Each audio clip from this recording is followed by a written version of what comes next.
there's three more. You know, small world. Yeah, you like. Where are you at? He's an EY. I kept saying it, Lucas. How's it going, man? Just in time, man.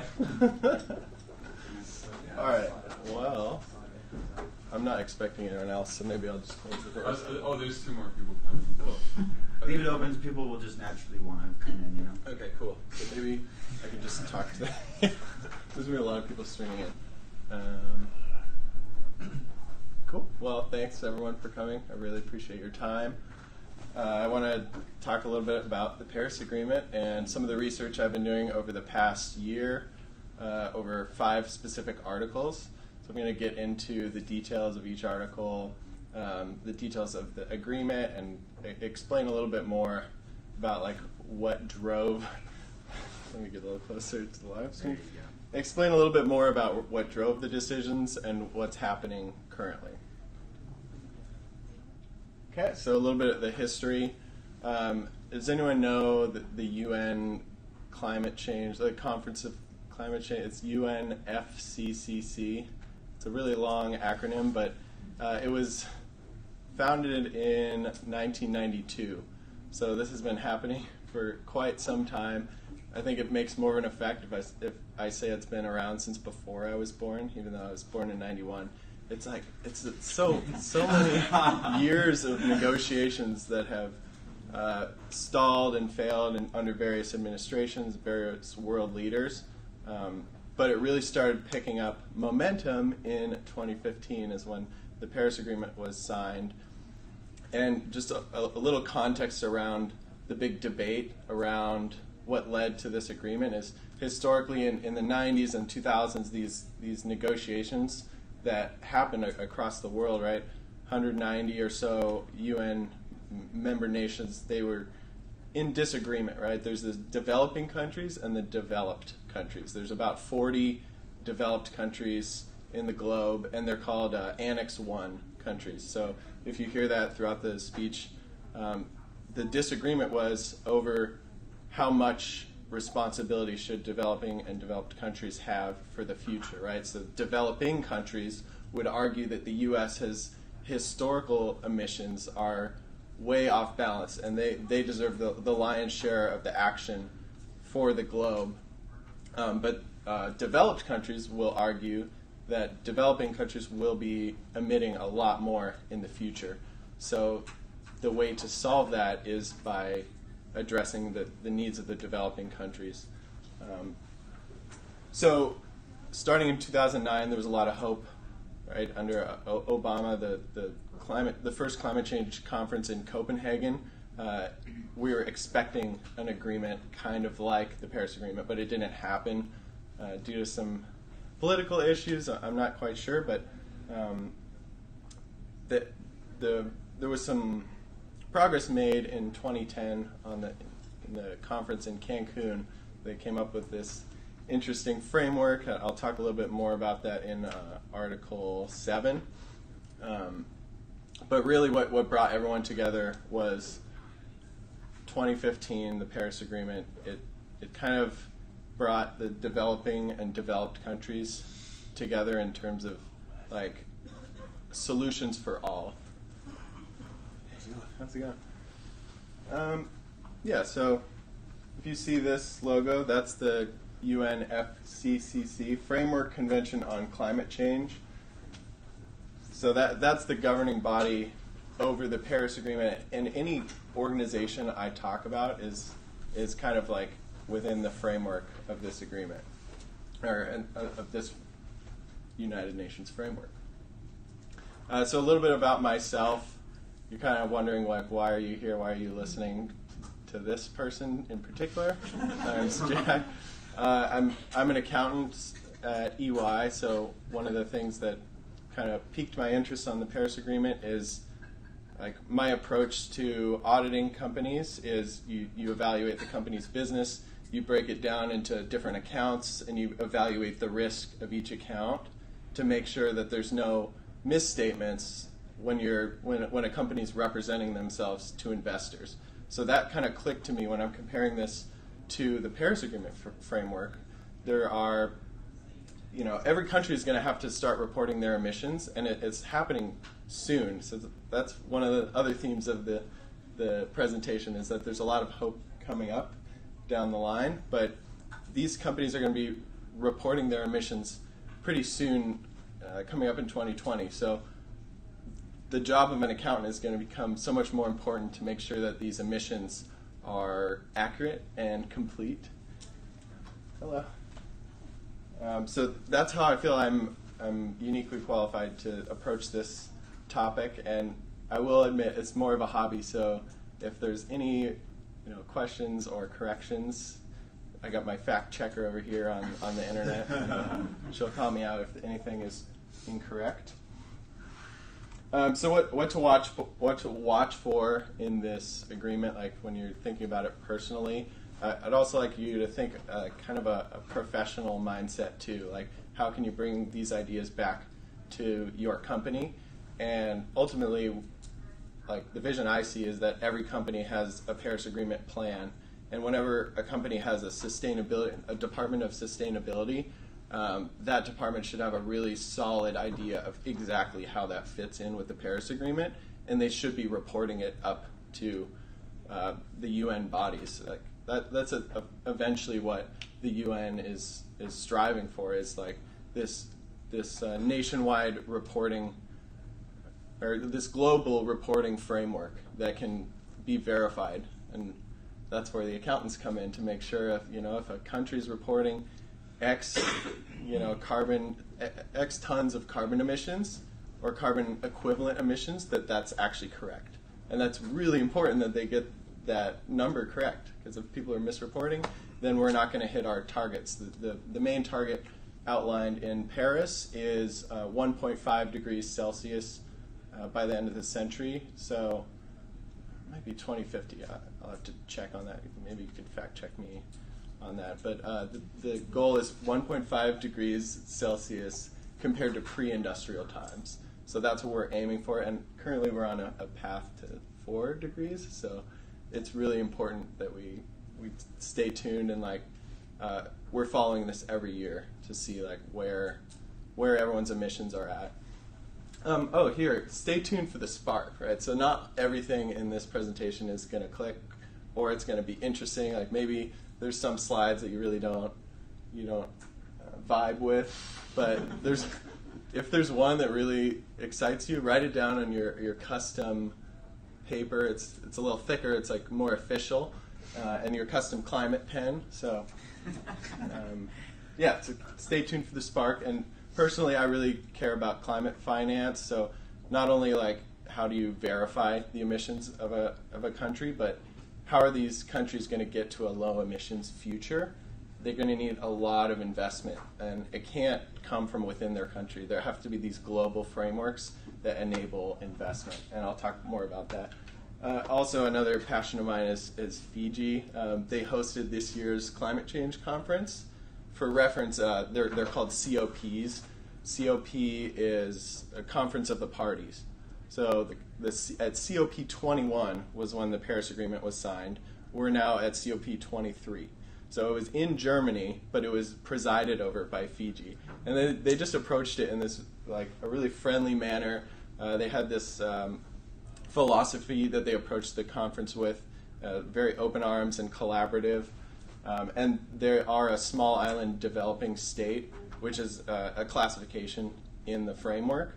That means they're highly at risk for the impacts of climate change, and they're responsible for none of the emissions. So if I was a member of the Fiji nation, I would be very upset. But they approached it in the most friendly way, and they presided over the Paris Agreement Climate Change Conference. Fun fact: Fiji comprises more than 300 islands. The nation of Fiji. So it's not just one; it's actually 300. Yeah, hey Jack, I have a question. So who are the representatives from each country that present themselves at the COP? So you can appoint delegates as a country, and that's the most common occurrence. Are they scientists? Are they politicians? That's a good question. I'll have to follow up on that. Can maybe write that down for a follow-up. Yeah, so I do know that the Prime Minister of Fiji was the president of the conference. He was just like this really friendly Prime Minister named Frank, and he was just like so cool. But then some other representatives, yeah, they can be really anyone. Like I know Arnold Schwarzenegger was there, and Jerry Brown, the governor of California, he's really involved, as well as Michael Bloomberg. Those are kind of the leaders in the U.S. space right now. Okay, so I'd like to move on to the first article, which is Article 5. I don't know if there's a theme there, but I think it might have something to do with forests.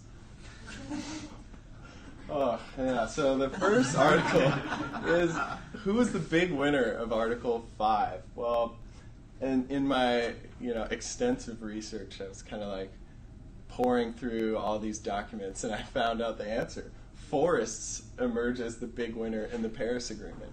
It was a huge win for forests. If you think about the structure of the Paris Agreement, is Articles 1 through 4 is more procedural and outlining like the goals of the framework. Is like Article 4. It describes the INDC, which is the intended nationally determined contribution. I kind of spaced that out so we could get our note takers in there. So the INDC is pretty important. It's basically a country's annual report of emissions. And those are going to become, like I said, really important starting in 2020. Article 4 is INDC. That is the Paris Agreement. And then what's next? Article 5 is forests. So they got a huge shout out in the in the agreement. I thought it was, again, a huge win for them. Forests are really naturally and deservedly thrilled. So another thing I wanted to highlight is this concept of REDD, which is reducing emissions from deforestation and forest degradation. So this is a word or an acronym that typically like elicits strong emotions, right? So like if you think about the global agreement, the agriculture industry is particularly hesitant to like fully embrace REDD. So I thought that was another big statement in the Paris Agreement that they crafted it sneakily, right? They actually spelled it out and didn't put the acronym in the agreement. But it's a way to acknowledge like across all countries that this is an issue, and like the agriculture lobby has to be listened to and their opinions taken into account, but not to the point where they're allowed to just take down all forests. And I'll talk more about that later in real terms. But the concept of Article 5 is really important because if you think of like a unit of carbon, a lot of countries are cutting down forests, but then they're setting targets for reducing emissions, which doesn't make sense. If they could just conserve forests, they would have to cut emissions less. So it's more of an economical way to reduce emissions, to conserve one tree rather than, stop guzzling gas in like all their cars in an entire country. So it can reduce it by up to a third if you're following like the economics of conserving one tree versus reducing 1 unit of oil consumption. And so 60 countries in their INDCs, they mentioned REDD specifically. So that highlights the importance. There's about 190 countries in the Paris Agreement. I don't have the number on how many people or how many countries have submitted an INDC, but again, think of INDC as like a country's annual report of their emissions. Like if you're thinking in investor terms, it should be their 10K, their annual report. It should be just as important as a 10K. So this will be useful for the workshop after the speech, but here's some resources that you can check out. So I want you guys to have some interesting action items out of this speech. I don't want it to be this like a lecture on like, you guys need to do this, these 5 things in your personal life.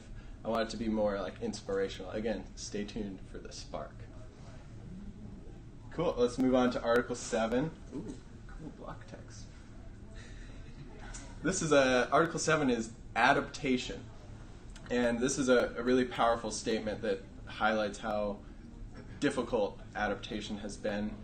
It's why these negotiations are taking 25 years to accomplish. It's not something that could just be written down, everyone agrees to it, and they move forward. It's been taking a long time because, especially in adaptation, you can't truly estimate how much it's going to cost globally to adapt to climate change. And to illustrate that, I'll use this handy little graph. It might be difficult to read or understand, but essentially think of this black line as your estimate for adaptation, right? In the future, adaptation will cost this many $1 billion. The green is if any one of your assumptions changes, the cost will increase or decrease.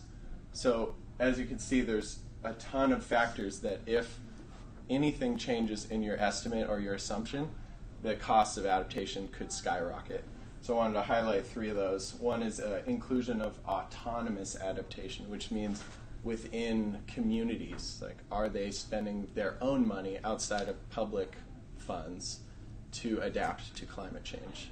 Yes? Is that slide available online or someplace it can be looked at in more detail? I haven't shared that, but I can make that available after the speech. Okay, thank you. So this one, autonomous adaptation, right? A lot of estimates aren't including that in the cost of adaptation. So it's a really important topic to continue to negotiate over, like as an entire body. The UNFCCC are they continuously talking about this? Yes. And if you're interested in the post-speech workshop, right, you can head over to the adaptation section and you can talk about the adaptation committee, which is essentially a subsidiary of the Paris Agreement, or the framework, right, the UNFCCC. And that committee is meeting every year, and they're always coming up with solutions for countries across the globe. There's an adaptation fund, which is many, many millions of dollars, given across the globe for adaptation purposes. Give me a second. Oh, you want Sorry. to- We'll be able to study this. So the next one is emissions pathways, right? So if the pathway, right now, this is assuming a 2 degree Celsius pathway, but as I said, we're on a 4 degree path, which is pretty catastrophic, but it goes to show that these adaptation costs skyrocket when you're thinking about different emissions scenarios. So if you're spending $1 towards mitigation now, right, reducing energy, converting our energy to renewable sources, it's going to pay off a lot in the future when you're talking about adaptation costs. When you say a 4 degree pathway, does that mean this century? Does that mean in the next 20 years? Yeah, that's our pathway. By the end of the century, we're currently, if you look at some graphs, it's like, here's where we're headed and here's where we need to go for 2 degree. So it's pretty dire, but that's not the purpose of the speech, right? The speech is to highlight, like, everyone can do it, and one of the things I think is lacking is public awareness of the Paris Agreement. I certainly didn't know anything beyond what a typical article would talk about. Like a year ago, I didn't really know too much about it. I just assumed it was in someone else's hands. So there's a lot of cool, interesting facts about the agreement. For instance, let's look at some finance, right? So from 2010 to 2014, we saw a huge bump in 2011, but then it's kind of tailed off, right? I don't have the updated data, unfortunately, but if we're thinking about, this is in billions, I forgot to mark that, but we have to get to 100 billion globally per year by 2020. That's a tentative target set by the adaptation framework in the Paris Agreement, right? That's Article 7.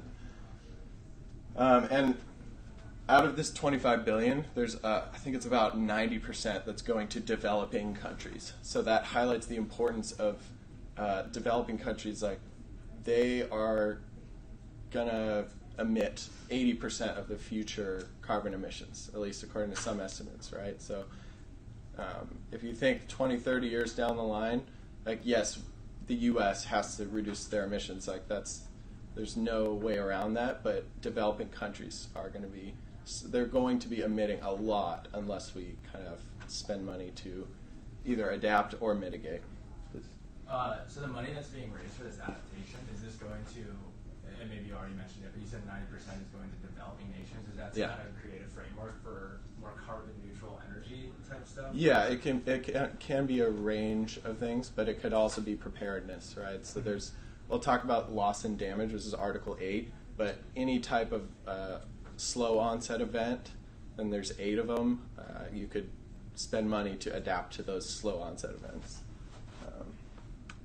And I also just wanted to highlight how great the Paris Agreement is. I just think it's a work of art. It's beautifully written. So if you ever get a chance, you just search Paris Agreement PDF in Google, and you could just scroll through that work of art. I think it's more kind of like, think of it in the framework of a global constitution, right? U.S. history, they wrote the Articles of Confederation, right, before the U.S. Constitution, and it was a mess. It didn't really work. There was disunity and disorganization, and then they wrote the U.S. Constitution, and now people cite it all the time, right, in legal courtroom battles. Yeah, that was a legal term for it.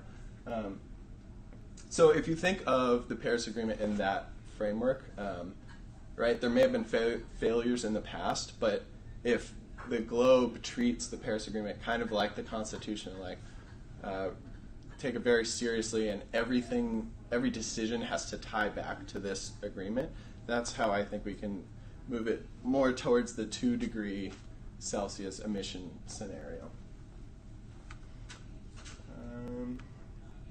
Yes, the Adaptation Fund just got another cool thing about this speech is this is happening this year, right? The conference that was hosted by Fiji just concluded in November, and Germany brought the Adaptation Fund over the hump of their $80 million target. So Germany contributed however many $1 million, and now they have enough funding for the next fiscal year. So that was a huge announcement in COP23. And I want to highlight another example, like a real-world example. This is a Peruvian flag, right? Peru, I inspected it within the Adaptation Fund. You can go in and see which countries are applying for funds. And Peru applied for a $6 million investment from the Adaptation Fund to improve their coastal climate systems, right? And improve their fishery industry is super important globally and to the Peruvian economy. So requesting detailed funds related to adaptation on the coastlines, and I think there were some other interesting ecotourism certification processes for fisheries. So they broke out the investment request into specific adaptation buckets, and so that's the type of project that the Adaptation Fund is investing in across the globe, and it's happening right now. Very exciting. So do countries outline specifically what they want the money for in a detailed report like that, or does the Adaptation Fund just delegate, hey, this country gets this amount of money, this country gets this amount of money, now go do It'd be more of an application process, as far as I know. I think on the website there's hundreds of Adaptation Funds investment, and it's growing, right? That's another. Well, this is one of the main vehicles, but there's also the Green Climate Fund. I don't know if you guys have heard of that, but that's another huge investment vehicle that's going to ramp up in the future. They just started like a year and a half ago, so they're trying to ramp up operations. And so if you're in a finance role or like something related to banking, I think these frameworks are also very interesting for your professional life as well, not just in the personal space. Again, some resources, I'll make those available after the speech. Let's move on to Article 8, loss and damage. The origin story, it's kind of created as a spin-off of Article 7. So again, I think, as an accountant, I think of this agreement in terms of a company. The Earth is a company, and it has however 190 subsidiaries, and they all need to report on their emissions. And we have to make sure those emissions are correct and they're accurate and complete. So this spin-off was the Warsaw International Mechanism for loss and damage. And they started with, I think it was in 2013 when this happened, but they started with a 2-year work plan, which ended, and now they're on this 5-year rolling work plan to implement various solutions. For example, like working towards slow onset events, what I was talking about earlier. There's 8 that are kind of this frog in the boiling water scenario where we won't realize the effects, like the negative effects, until much later. And so the agreement, or the mechanism, the Warsaw Mechanism, is super important for finding ways to respond to these specific events and dividing them into risk pools, right? Where is ocean salinization going to affect the globe the most? Like, where is it going to hit the most for sea level rise, right? For example, if you look at the climate change report that just got released this year from the U.S., it was a major report. It's saying that sea level rise is going to happen more on the East Coast than the West Coast. I didn't know that before, and it's all based on like where the glaciers are and more scientific jargon than I understand. But learning how each of these risks is going to affect a certain portion of the globe is super important, and that's what this mechanism is working towards. Like I said, cool stuff is happening right now. Everyone should start to get very excited about this agreement. It's not something that we should all feel guilty over, like, oh, I threw away a yogurt cup yesterday. Like, maybe you could feel bad about that, but I think you should stay very excited and like filter some of these ideas into your news cycle in the morning. Like, out of these 5 articles, there's got to be something that you become a little inspired by. So think of that as you're moving through this presentation. I wanted to cover some of the real announcements that are happening related to this loss and damage mechanism. So again, this is happening right now. 2017, the Fiji Clearinghouse for Risk Transfer was announced. Right? This is amazing stuff, just amazing. The risk transfer is more around like, can we create these insurance pools for the globe? Honestly, try and scale it up as much as we can, because when a huge storm hits a certain area, like the more that risk is diversified across countries, within the UN framework, the better those countries will be in responding to that particular loss and damage. So there were 2 big announcements in this year's COP, COP23, and one of them was this Clearinghouse for Risk Transfer. Another was the INSU Resilience, or I guess Insure Resilience. That's similar. So they're aiming to achieve 400 million people that are covered by insurance or reinsurance, which is kind of insurance at the government level.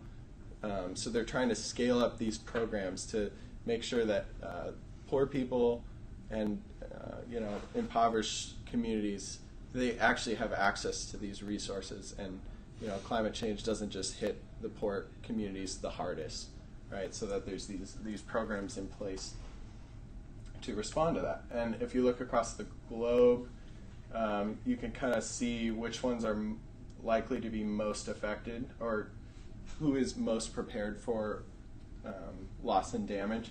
So on the left here, this is least prepared, is orange.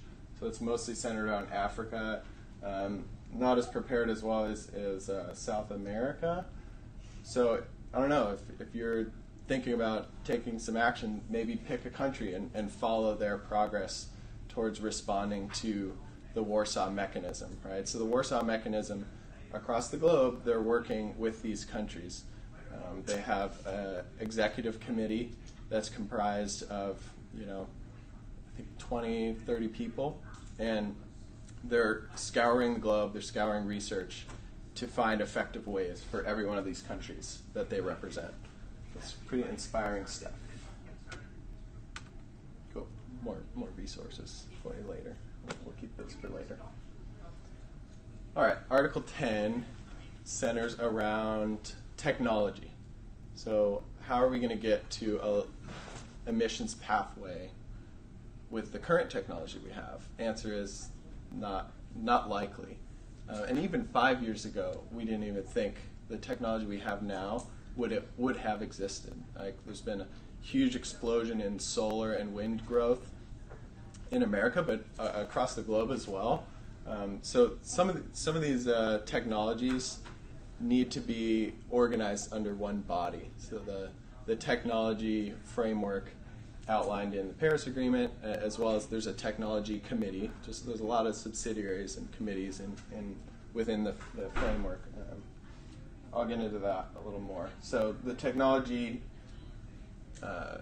portion of the UNFCCC started from the 2007 Bali Action Plan. You don't need to really remember that, but just to show you that like these conferences are happening across the globe, and every conference that a major agreement or a major plan happens, like they name it after the city or country. So I think it's a great way to give recognition to a country or city for hosting such an important framework. And then from there, it moved into the Copenhagen Technology Mechanism. So while they didn't really reach kind of a legally binding agreement in Copenhagen, they came up with this technology mechanism to fund future organization around how are you going to gather up like important technological achievements and share them with the rest of the world.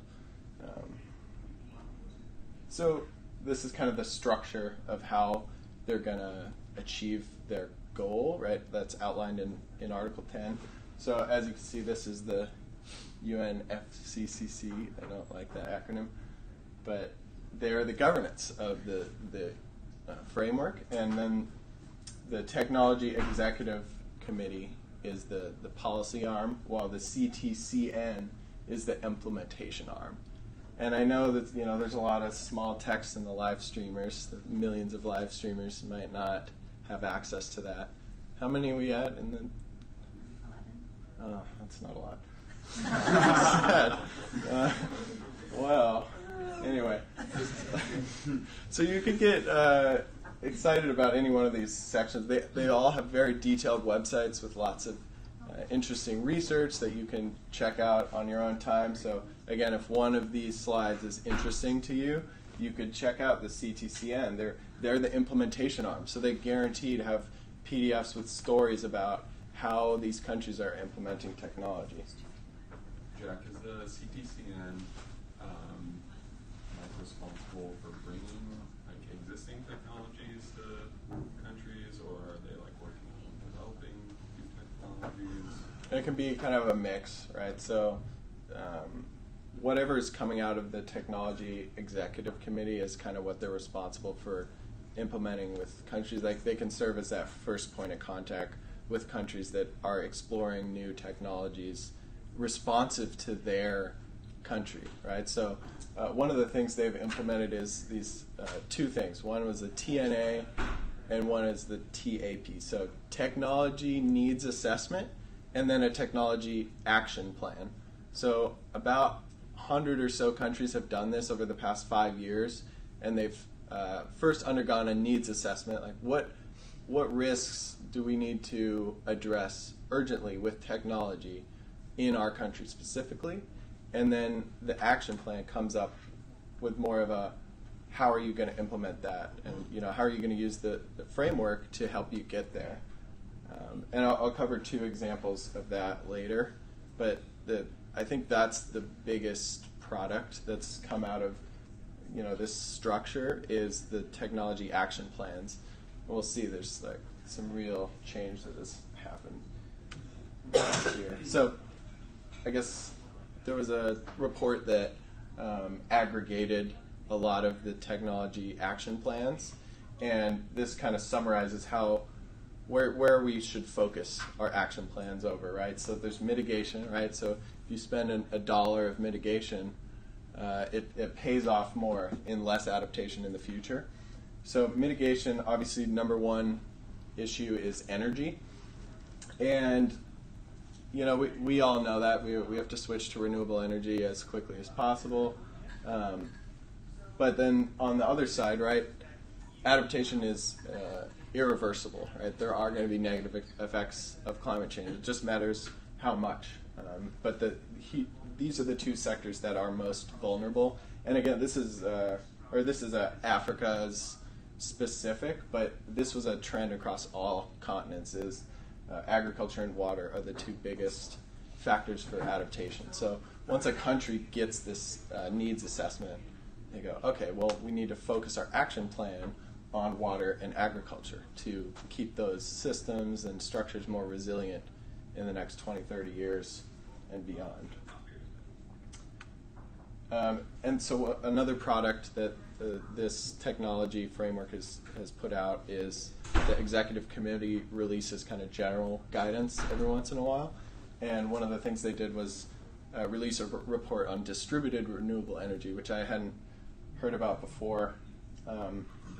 It kind of breaks out the energy grid into smaller sections, so it can serve like maybe 1 to 100 people, rather than the U.S. energy grid serves several million people at once. Right? There's several sections across the U.S. that serve millions of people, but that won't work for developing countries. They need new solutions. So there's a report out there. If you're interested in it, I can share it. It kind of describes nano, micro, and mini grids, so creating grids, electricity grids that can serve 10 people, 100 people, or 1,000 plus people. So that's new technology that kind of hadn't been considered before, right? If you think of the legacy ideas, it would be more like, oh, let's just create a national grid and serve electricity that way. Well, that's not going to work for some countries.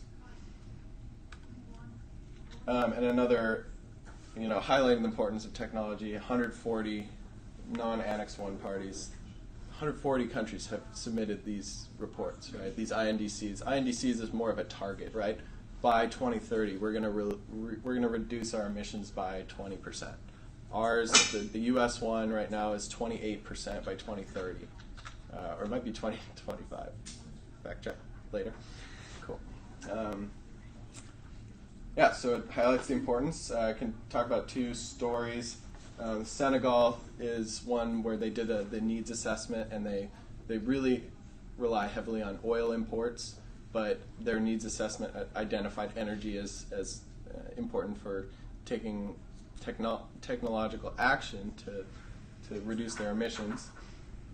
They increased their electricity generation from biomass, and now they're using feed-in tariffs, which are a way to kind of pay consumers for using green electricity. So that's a direct result of this article. What is it? Article 10. Yeah, technology. Sorry, almost forgot. All right, and then Thailand here. The needs assessment identified agriculture as the biggest threat to for climate change, and they developed a decision support system, kind of a pilot program that just launched in 2017 as a result of these action plans. All right, so last one, Article 13, the transparency framework. That's the one that excites me the most as an auditor, as an accountant, right? How do we make sure these emissions reports are transparent and verifiable? How do you make sure the data is complete? And you have to make sure that they're reporting it timely too. They can't, report their emissions in 1 year after and then 3 years later amend it. That's not going to work for this global framework. The capacity to report has to be built up by 2020, and that's what countries are ramping up right now. And this is moving forward no matter what. So that's the exciting part that you guys should take away from this presentation is all the countries across the globe are ramping up this action. So in terms of the standard, the developed countries framework, right, over a 4-year period, they're expected to have a biennial report in 2 years, and then it's called a national communication every 4 years. So that's the current framework, but this only applies to developed countries. which that's the problem is there's only about 40 developed countries that can really, they're held to these strict standards of reporting. And what's changing as a result of the Paris Agreement is now all the developing countries have to start reporting. And there is an exception, right? So the least developed countries and the small islands, they have certain exceptions in the framework to report. There's more flexibility over reporting, but the bottom line is that all these countries are going to be held to much higher standards starting in a couple of years. Sure. Yeah, so they need these reporting. Is there any sort of like enforcement action, or how does that look if you're like not hitting targets or something like that as a developing? Yeah, so that's the huge issue of climate change negotiations in general. Like, who's going to force a country to stop their emissions? Like, there's powerful interests in every country that would stop that in a second if, you know, that, let's say a president tried to shut down the agricultural lobby to protect a forest. It'd be more the global. There's this policy called naming and shaming, which is going to happen starting in 2020. Once people start reporting their emissions, and it's clear that they're not reducing their emissions pathway, then it's more of like, oh, this country should be shamed, right? And it's not like a public shaming or anything, but it's more of a competition, right?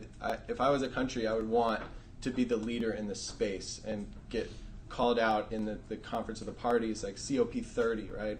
Oh, like Peru's doing a great job reducing their emissions. They're keeping their goals. So that's what's really going to hold countries accountable. I think what might be worth mentioning as well, the Kyoto Protocol had a lot of legal ramifications to enforce these laws, and to some success. Right now, this is more of a so the Kyoto one is interesting. I don't know too much about it, but I know that the U.S. isn't a part of it, unfortunately. So there are a lot of targets set in the Kyoto Protocol that were very measurable, and they're immediate impacts, right? I think it's ending soon, like when people have to start reporting like their progress on their pledges back in 1997. That's the Kyoto Protocol when it was signed. But I don't know. I think it was only limited to a certain amount of countries, which obviously was very effective for those countries. I think the EU is planning to hit their target that they pledged, which is huge, but it won't necessarily affect as many countries as the Paris Agreement will. Cool. So I'm about done, but I just wanted to explore kind of my thoughts, and I'm obviously going to take these farther as I move on over the next year. But from an accounting perspective, it's kind of frustrating looking through these reports, how to measure emissions. It's like different data everywhere. Like for the most part, scientists use the same frameworks, but they're hard to follow as someone that doesn't have experience with it. So, for example, one unit of emissions that's globally accepted is MTCO2e. That's the unit they use, and that's super frustrating. Like, you wouldn't want to say that over and over again, especially in a report. It kind of doesn't make sense, at least to the average person. It didn't make sense to me. So one of the things, this is a great idea. I came up with the carbon dollar. So what I think, it would be great if these reports it would be structured similar to an annual report in a public company, right? So you would be able to see how many emissions in carbon dollars, right? It would, and then you would have, so this would be a carbon dioxide emission equivalent, but there are other greenhouse gases that need to be converted to the carbon dollar. So if you're just thinking about ideas to like move the Paris Agreement forward, and in the context of your profession, that's kind of how I approach it. Is like, there's a way that accountants can save the world, essentially. Oh, more resources. Oh, final rant. I didn't want to rant too much, but I just wanted to say thanks for coming, and this was probably one of my most important projects I've worked over the past. I really stepped this up over the past few months, and I think it was really beneficial. And I would think that you would enjoy kind of pursuing this on your own. Again, follow one of the 5 articles that sparks your interest. And yeah, I don't have any really closing rants, but thanks everyone for coming. Appreciate your time.